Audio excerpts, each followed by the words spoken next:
मेरा नाम डॉक्टर कैलाश मंत्री है। मैं लाइफ कोच हूँ और मेंटल हेल्थ का कंसल्टेंट हूँ। पिछले 25 सालों से हम लोग 50 से ज़्यादा बीमारी पर रिसर्च कर रहे हैं, जिसे हम बगैर दवाई के ठीक करने में 100% सक्सेसफुल हो गए। आज हम बात करेंगे एक बाइपोलर पेशेंट की जो हमारे पास आया था और उसकी कंडीशन क्या थी और क्या उसका ट्रीटमेंट किया और कैसा वो फील कर रहा था जाते समय, इसके बारे में बात करेंगे। हमें रात को 11 बजे मेरे को एक दिल्ली से फोन आता है कि मेरा बेटा बड़ा वायलेंट हो गया है, चाकू लेके मेरे रूम में आ रहा है और आप कुछ करो। और वो बाप एकदम डरा हुआ था और मैं बोला भाई मैं सुबह को आ सकता हूँ। तो उसने सुबह की पहली फ्लाइट 6 बजे की फ्लाइट में टिकट बुक की और रात को 2 बजे तक मेरे से टेलीफोन बात करता रहा। और वो बाप इतना पैनिक में था, इतना डरा हुआ था कि ये इतना गुस्से वाला है, इतना एग्रेसिव है, ये कुछ भी कर देगा। तो मैंने पहले उनको 1 घंटे कंसल्ट जो किया 11 से 12, उससे मैंने उनको बताया कि हस्बैंड वाइफ दोनों आप एक हो जाओ, दोनों चीज जो भी डिसीजन लेती हो मिलके डिसीजन लो और थोड़ा उस पर आप चिल्लाओ और जरूरत पड़ने पे थोड़ा मारो भी उसको। तो बाप ने ऐसे ही किया कि थोड़ा चिल्लाया, थोड़ा मारा उसको और उसके बाद में बच्चा इमीडिएटली ज़्यादा एग्रेसिव हो गया। और क्योंकि उनका वो तरीका नहीं था, वो डरा हुआ इंसान था और डरा हुआ इंसान को ये गलती से बोल दे कि आप थोड़ी हिम्मत दिखाओ तो थोड़ी देर की हिम्मत दिखाता है, पर उसका बीइंग डरा हुआ था तो वो और डर गया होगा। तो मेरे को सुबह की पहली फ्लाइट से आना पड़ा। मैं मेरे बेटी के साथ जाना चाहता था, मगर वो मेरी बेटी की एग्जाम थी तो मेरी वाइफ को लेके गया। हम लोग वहाँ पे करीबन 9:30 बजे उसके घर पहुंचे और वो बेटा बड़ा एग्रेसिव था, मेरे अगेंस्ट में भी बहुत एग्रेसिव था, बहुत वायलेंट था। और वो रात को बोल रहा था ये कौन है कैलाश मंत्री जिसके बोलने पे आपने मेरे को मारा, ये कौन है कैलाश मंत्री, मेरे को सामने लेके आओ, जिसके बोलने पे आपने मेरे को मारा है। ये उसने गैस किया था क्योंकि बाप ने अभी तक बहुत टाइम से वो कुछ भी करता था, बाप चुपचाप अपने रूम में बैठा रहता था, जो तोड़फोड़ करता था, टीवी तोड़ दिया था, कुर्सियां तोड़ दी थी, उठा उठा के चीजें फेंकता था और बाप बेचारा चुपचाप रूम में बैठा था। पहली बार बाप ने मेरे बोलने पे ऐसा कुछ उसने एक्शन लिया तो वो समझ गया था कि मेरे बाप की इनसे बात हुई है और इनके बोलने पे ऐसा कुछ हुआ है। क्या हो सकता है माँ ने बोल दिया उसको कि भाई हम तो नहीं चाहते थे मगर डॉक्टर ने सलाह दिया इसलिए हमने ऐसा किया, हो सकता है। तो मैं जब उसके घर पहुंचा तो सब उसके हॉल में बैठे थे, बड़ा बहुत था उसका, हम उसके हॉल में बैठे थे और वो मेरे अगेंस्ट में उछल के गाली गलौज करना, ये सब करना था। और मैं भी डर गया था, मेरी वाइफ भी डर गई थी कि उसमें इतनी ताकत थी कि 5 आदमी भी उसको हैंडल नहीं कर सकते, इतनी ताकत थी। हाँ वो 19 साल था मगर उसका वजन हो गया कम से कम 100 किलो और उसमें इतनी ताकत थी कि 5 आदमी उसको हैंडल नहीं कर सकते। तो उसके फादर बैठे थे, उसके चाचा बैठे थे, उसकी बीवी बैठी थी, मैं बैठा था, मेरी बीवी बैठी थी और वो बैठा था। और आधी घंटे तक मेरे से उल्टी सीधी बातें करता रहा, गाली गलौज करता रहा। मैं भी डर गया था और मेरे को लगाया कुछ डरने का सहारा लेना चाहिए, कल को मेरे को हाथ उठा देंगे तो वो ठीक हो गया। तो मैंने भी डंडा मंगाया, तो मैंने डंडा मांगा मेरे सामने आता और मैं भी उसको चिल्लाता रहा, खबरदार हाथ लगाया तो मारूंगा, डंडे से मारूंगा। तो खैर उसने हाथ नहीं लगाया, खाली बातचीत करता गया, गुस्से में था, एग्रेसिव था, सब चलता रहा। और 2-3 घंटा बात करते करते उसको एक बीमारी थी कि उसके नाक से खून निकलता था। जब भी वो गुस्सा होता था उसके नाक से खून निकलता था। फिर वो माँ पैनिक करती थी, नैपकिन मंगाती थी, टॉवल मंगाती थी, नाक पे रखती थी और उनको सुखाने की कोशिश करती थी। ऐसा सिलसिला चलता। फिर थोड़ी देर अंदर बैठे हम लोग 1-2 घंटा, फिर वो बाहर आए। फिर उससे बातचीत करते करते करते करते वो हमसे सडनली 3 घंटे में कनेक्ट कर पाया। थोड़ी मस्ती मजाक की उससे और हमसे कनेक्ट कर पाया। फिर उसको हमसे बात करने में मजा आ गया। फिर बात करते करते करते करते तो शाम हो गई। मैं उसके घर भी था मैं उसके घर पे 4 दिन रुका था और ये 4 दिन का पूरा आपको सिलसिला बताऊंगा। तो करते करते करते शाम हो गई। अच्छा, वो नहाते नहीं थे। ये जो मेंटल पेशेंट होते हैं, इनको नहाने से बड़ी एलर्जी रहती है। ये कपड़े चेंज नहीं करते हैं, ये नहाते नहीं है, और कोई कुछ बोलो तो चिढ़ जाता। तो सब लोग बोले थे कि कुछ 5 दिन से नहाया नहीं था। तो सब लोग बोले थे, मगर मैं भी उसके बारे में कर नहीं सकता था, क्योंकि पहले मेरे को उससे मेरा कनेक्शन एस्टैब्लिश था। तो बातचीत करते करते करते हमारा कनेक्शन एस्टैब्लिश हुआ। फिर रात को मैं भी सो गया 10 बजे, बच्चा भी सर 1 बजे 12 बजे सो गया था। अब उसको वो 5 बजे उठ गया। अब 5 बजे उठ के मेरे रूम में नॉक कर रहा है कि बाहर आओ, बाहर आओ। और मैं डर रहा हूँ कि आज सुबह सुबह कोई हेल्प के लिए कोई नहीं आएगा, और रूम बोल दिया कि क्या रिएक्ट करेगा, कैसे करेगा, कुछ बात। तो मैंने 5 बजे रूम नहीं खोला, मैंने सीधा 9 बजे रूम खोला सुबह। और तब तक वो एक बार फिर सो गया, और फिर 9 बजे खोला तो बस मान रहा वो मेरे से बातचीत करना चाहता था। और मैं डर रहा था कि किधर कोई गुस्सा नहीं आ जाए, कोई पुरानी बात को याद करके और मेरे पे अटैक नहीं कर देगा। फिर 9 बजे फिर हमारा सेशन हुआ। तो 9 से 12 के सेशन थे, फिर लंच ब्रेक लेते, फिर 1 घंटा ब्रेक लेते, फिर 3 साल तो फिर सेशन चालू करते और ऐसे बातचीत करते। इसकी पहले की हिस्ट्री है कि ये इनके पास 2-4 गाड़ियाँ थी जो दोनों भाइयों के बीच में थी। कोई भी गाड़ी लेके बाहर भाग जाता था, और एक बार मर्सिडीज लेके भाग गया और स्पीड से गाड़ी चलाता, और लोग डरते थे, उसको लाइसेंस नहीं था कि किधर एक्सीडेंट हो गया तो मर्डर का केस दिया। तो ये लोग भी दूसरी गाड़ी लेके भागते थे। ऐसा उसने बहुत पैनिक क्रिएट किया था घर पे। उसकी दवाई चालू थी, बाइपोलर दवाई चालू थी उसकी, मगर दवाई के बावजूद वो कंट्रोल नहीं आ रहा। फिर दूसरे दिन वो सिलसिला चला, बातचीत करते रहे। फिर तीसरे दिन वैसे ही चला। अब वो मेरे को, मैं उसको बोल दिया था कि देख रात को मेरे को मिलेगा, रात को मेरे को सोने दे। तो फिर दूसरे दिन के बाद में उसने डिस्टर्ब नहीं किया, उसको नींद नहीं आती थी, तो वो कुछ भी अकेला करता था, और सुबह वो जल्दी उठ जाता था। वो इंतजार करता था मैं कभी लो लूँ। और फिर हम लोग बातचीत करते थे, और करते करते फिर उसके बाप ने बोला इसको अब वो कैसे भी नहाना है, ये नहाया नहीं।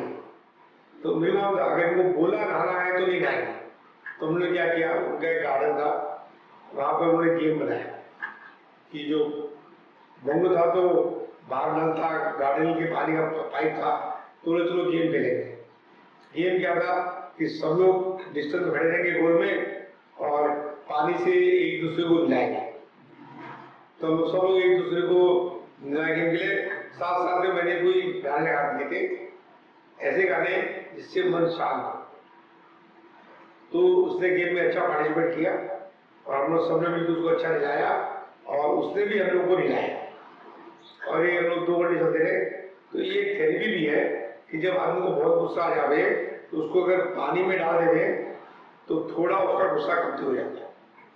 और ऐसा हुआ भी कि जब पानी से 2-3 मिनट उसको भिगाया तो उसका थोड़ा टेम्परेचर डाउन हो गया, थोड़ा शांत हो गया, फिर थक भी गया वो, और फिर सो गया। ऐसे करते करते हम लोगों ने 4 दिन बिगड़ गया है, और मैं समझ गया इसको मेरे बॉम्बे सेंटर में लेके आना पड़ेगा, और इसका पूरा ट्रीटमेंट उनके घर पे नहीं हो सकता।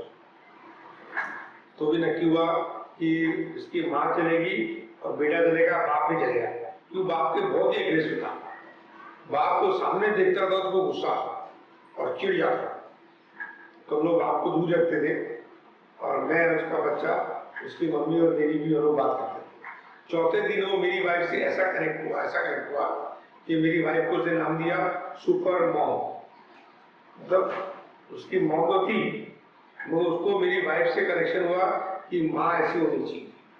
और डेफिनेटली उसकी माँ में कुछ कमियाँ थी, उसके बाप में कुछ कमियाँ थी। उसका माँ दुखी थी अपने हस्बैंड से, इनके आपस में कोई रिलेशन नहीं थे, और उसको नौकरानी रखता था वो, और पैसे में बहुत कंजूसी था, बहुत पैसे वाला था, मगर घर पे घर खर्चे के लिए लिमिटेड पैसा देना, और सब पैसा पैसे डालना, बीवी से अच्छे इस पर बात नहीं करना। और उसकी छोटी बहन भी थी जो उससे शायद 3 साल छोटी थी, और उसको विटिलिगो की बीमारी थी, जो चेहरे पे जो व्हाइट पैचेस आते हैं उसकी बीमारी था। और वो इतनी बदतमीज थी कि पापा को ऐसा झाड़ती थी, ऐसा झाड़ती थी कि पापा उससे कुछ बात ही नहीं कर सकते। एक दो बार मेरे सामने झाड़ा, मैंने कुछ ये नहीं किया, मगर मैं समझ गया कि वो भी कितनी कॉम्प्लिकेटेड बच्ची थी और कितनी डिस्टर्ब है। और उसको भी गुस्सा था, शायद उसको गुस्सा कोई था कि मेरी माँ दुखी है। जब भी कोई माँ दुखी होती है तो बच्चा अपने माँ बाप के अगेंस्ट हो जाता है। मेरे को यही स्टोरी यहाँ पे समझ। फिर चौथे दिन ये अपने दादा से बहुत कनेक्टेड था बच्चा, तो मैं दादा से मिलने गया, मगर दादा किधर 8-10 दिन के लिए बाहर हो गया था, तो मेरे से मिलना नहीं बता सका। फिर मैं उसके चाचा के घर गया, उसकी चाचा उसकी चाची उनके हम अलग बैठे, मैं अलग बैठा उनके सामने, और उनसे भी स्टोरी समझी कि ये बच्चा ऐसा क्यों हुआ। तो सबसे मतलब ये जो चाचा था वो गलतियाँ उसकी बीवी की बता रहा, ये जो भाभी है उसकी सब गलती, ये ध्यान देती नहीं है, बच्चों पे केयर करती नहीं है। आज 15 साल से बच्चा लावारिस से पढ़ रहा है, ऐसे नहीं बोलते क्या। और जो बेटा था वो अपने डैड के अगेंस्ट था और मम्मी से भी उसका कनेक्शन नहीं था, मगर थोड़ा बहुत केयर मम्मी का करती थी और मम्मी से थोड़ा सा बोलने से किस्मत को रहते। फिर वापस आए, दादा से टेलीफोन बात किया और दादा से उसको बहुत प्यार था और दादा को भी उससे बहुत लगा था, मगर दादा इनके साथ ही रहता था, दादा और दूसरे भाई के साथ रहता था, इसलिए ज्यादा मिलना नहीं होता। फिर नक्की किया कि इसको हमको बॉम्बे ले जाना पड़ेगा।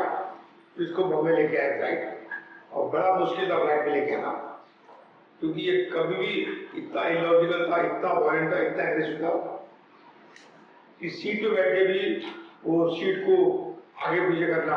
3 बार वो एयर होस्टेस आई और एयरलाइंस का रूल होता है कि कोई मेंटल पेशेंट को लोग उतार देते, रिपोर्ट कर देते। हमको ऐसा था कि ऐसा कुछ नहीं करे, इसको उतार दे, और दवाई खाता नहीं था, तो बगैर दवाई के उसको हम लोग फ्लाइट में लेके आए।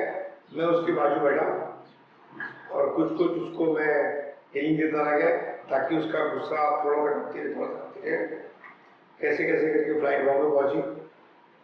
फिर मेरी गाड़ी मैंने मंगा ली थी, तो गाड़ी में जब हम लोग वहां से घर पे आए तो रात हो गई थी, तो ऐसा न हुआ कि रात को मेरे घर पे रहेगा वो और सुबह को हम लोग रिसोर्ट जाएंगे।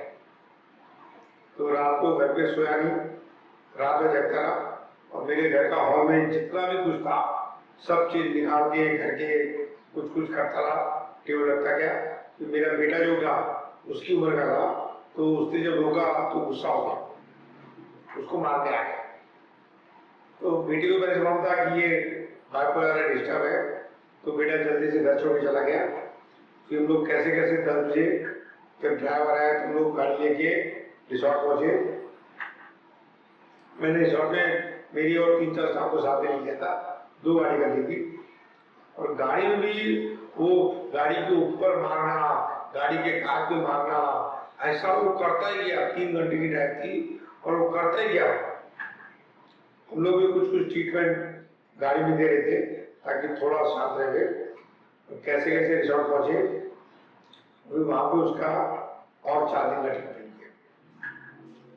चौथे दिन तीसरे दिन ऐसा हुआ कि उसकी माँ को लगा कि मैं अकेली पड़ रही हूँ इसको डील करने के लिए और मैं अकेली डील नहीं करना चाहती हूँ। उसका इंटरेस्ट था कि फादर भी आ जाए, मेरा इंटरेस्ट था कि फादर नहीं आया। मगर कुछ उसने माँ ने अपने हस्बैंड से वो मदर ने अपने हस्बैंड से बात की और हस्बैंड आ गया। हस्बैंड जैसे ही पहुंचा वहां पे रिसोर्ट में, तब तक बच्चा हमसे हंसता था, खेलता था, बोलता था, गुस्से वाला था, किसी उसने हाथ नहीं उठाया, गुस्से वाला था, एग्रेसिव था, पत्थर से कुत्ते को मारता था, गाली देता था, डंडी दिखाता था, बहुत कुछ करता था। वो उसके जैसे ही उसका बाप पहुंचा उसने फिर गाली को चालू कर दिया, फिर वो डिस्टर्ब हो गया। और फिर हस्बैंड का वहां पर कोई बात पे झगड़ा हो गया और फिर बोला मेरे को ट्रीटमेंट नहीं करना, मेरे को पैसे खर्च नहीं करते। और फिर आप लोग जो झगड़ा हुआ तो फिर लोग चले गए वहां पे। और जाने के बाद में फिर 15 दिन न्यूज आई कि बच्चा बहुत एग्रेसिव हो गया है और वो बोल रहा है कि मेरे को डॉक्टर कैलाश मुंशी पर लेके चलो, मेरे से उनको उनसे ट्रीटमेंट करना है, उनसे ट्रीटमेंट कराना है। मगर तब तक हमारा भी मन डिस्टर्ब हो गया था, आगे हमको भी इंटरेस्ट था कि जो इतना एब्रप्टली आपस में झगड़े करने में ले जाते हैं, तो हमारे मोटिवेट था इम्पोर्टेंट। हमने नाम बोल दिया कि अभी हम बिजी है, अभी नहीं आएंगे। मगर बच्चा रोता रहा, चिल्लाता रहा। उसका बाप को फोन आया कि हमने बोल दिया है कि आप सिंगापुर चले गए हो, ये मेरा अवेलेबल हो, तो हम उसको इलेक्ट्रिक शॉक देना चाहते हैं, दवाई चालू करना चाहते हैं, हॉस्पिटल एडमिट करना चाहते हैं। क्यों उन्होंने वो सब किया। उसकी बात की कोई स्टोरी हुई नहीं, मगर डेफिनेटली वो 7 दिन में मेरे से इतना कनेक्ट हुआ कि जब उसको बीमारी अटैक आया तो चिल्लाता रहा, रोता रहा कि मेरे को कहना सुन लेके चलो, मेरे से उनसे मेरा ट्रीटमेंट कराओ, मैं ठीक हो जाऊंगा। ये हमारे लिए खुशी बात थी। एक और खुशी बात थी कि उसकी मम्मी के सामने उसने मेरी बीवी में देखा कि औरत हो तो ऐसी हो, माँ हो तो ऐसी हो। तो उसको झलक मिली कि जो मेरी बीवी केयर करती थी, उससे जो अच्छी तरह बात करती थी, जो भी उसका वाइब्रेशन देती थी, तो अच्छी फीलिंग है। और उससे पहला जो बच्चा था जिसने मेरी वाइफ को सुपर मॉम का स्टेटस दिया, उसके बाद तक आज तक जितने मेंटल पेशेंट आते हैं वो सब मेरी वाइफ को सुपर मॉम का स्टेटस दिए जाते हैं। ये थी स्टोरी एक बाइपोलर पेशेंट की, जो कि बेसिकली बहुत एग्रेसिव था, दुखी था, फ्रस्ट्रेटेड था, और हमको खाली उसका फ्रस्ट्रेशन निकालना था, और बातचीत करते करते करते निकल जाता। और 7 दिन में इतना नजदीक आ गया था, ऐसा अंदाजा लग रहा था कि ये 2-3 महीने में एकदम ठीक हो जाएगा। फिर जो स्टोरी जैसे एंड होती थी वैसी स्टोरी एंड होती। चलो आज इस स्टोरी से आपको यहाँ पे एंड करता हूँ। आपके फैमिली में भी अगर हस्बैंड की जमती, अगर माँ बच्चे को माँ के साथ में मदर की फीलिंग नहीं आई, यानी माँ की प्रायोरिटी कुछ और है, तो बच्चे पैदा हो जाते हैं, माँ दुखी रहती है, माँ फ्रस्ट्रेट रहती है, तो ऐसे मेंटल इलनेस घरों में आती है। चलो आज इसको यहाँ पे एंड